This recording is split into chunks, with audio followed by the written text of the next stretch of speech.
Dana White did not have the nicest things to say about Henry Cejudo last night. Dana says that Merab easily beat Henry. He also responds to fans that were upset that Henry didn't get on the mic to announce his retirement. Dana says that Henry already retired and did the whole drop the gloves thing back in 2020, and last night was Merab's night. Henry Cejudo said that he would retire if he didn't win tonight. The gloves were off. He didn't get to go on the mic after the fight. What's his status? And that I have no idea. Listen, Merab was in a position where he wouldn't fight his friend. You know how we love that here when you won't do that. So, you know, I haven't been thrilled with Merab. I don't like that attitude. You fight everybody, you do whatever. Merab went in there tonight and he beat the former champion, Henry Cejudo. Henry Cejudo already retired, okay? He did the whole drop the gloves thing. Tonight was Merab's night. Merab went in there, he fought the number 3 guy in the world, former world champion. He won easily, won the fight. Tonight was Merab's night. If he wants to retire again, he could do that here or somewhere else. You don't give the mic to Cejudo tonight. Tonight was Merab's night. Here was Tai Tuivasa's live reaction to Alexander Volkanovski getting knocked out last night.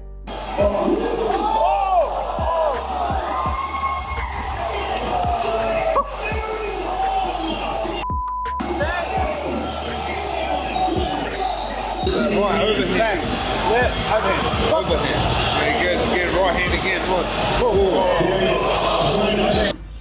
Rampage Jackson and Wanderlei Silva were cordial at UFC 298. Here's some footage of them running into each other in the crowd.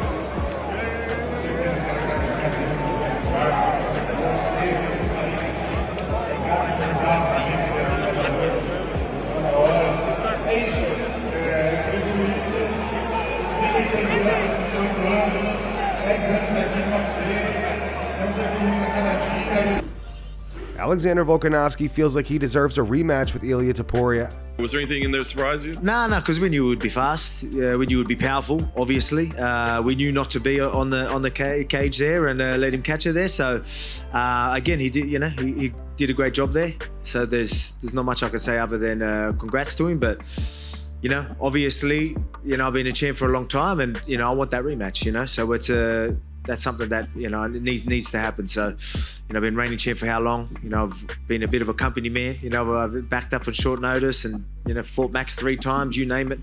I've done it and I've been champ for a long time. So I think I deserve that, and it's going to be different next time.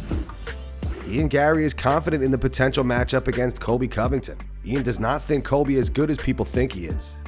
I'm going to go out there and I'm going to beat Colby Covington like we've never seen before. And then I want a top 3 opponent.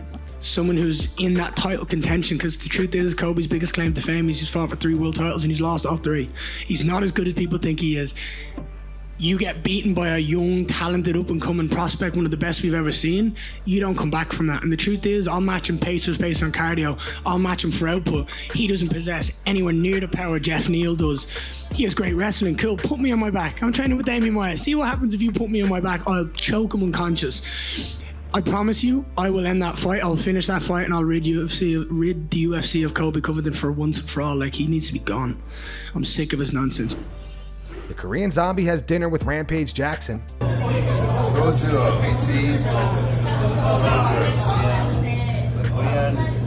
Grandson. 감사합니다. Cheers.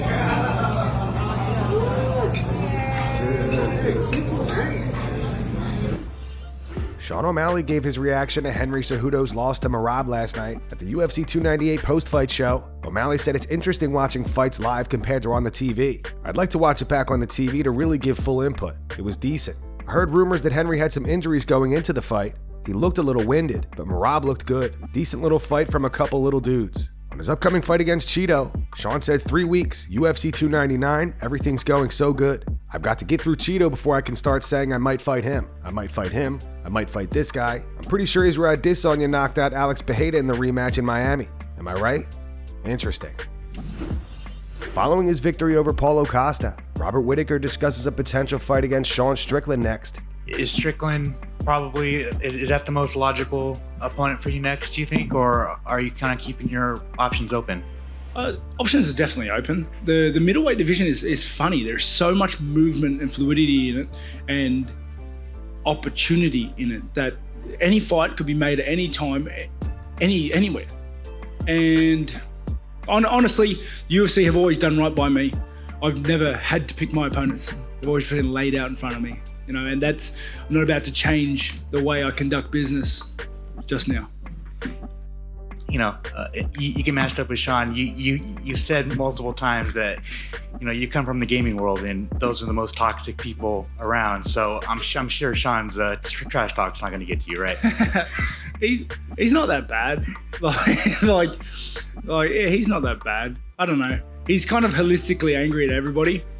I don't think he singles anyone out unless you do something to him particularly.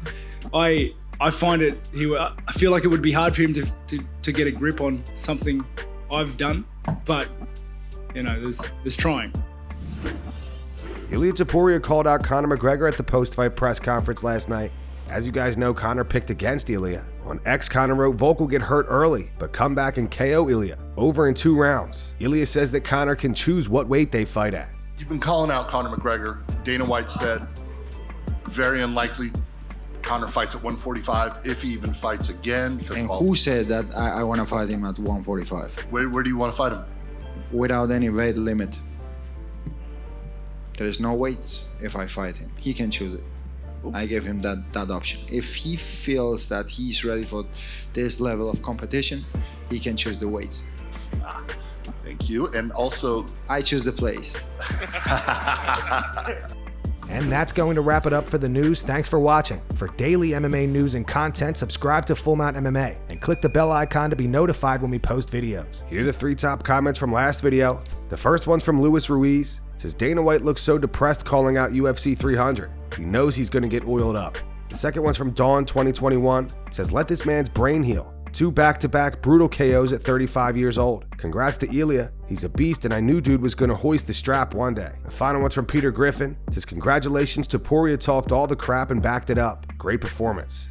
Those were the 3 top comments from last video. If you want to be featured in the next one, all you have to do is comment down below. And if you missed yesterday's news, click the video on screen right now to get caught up.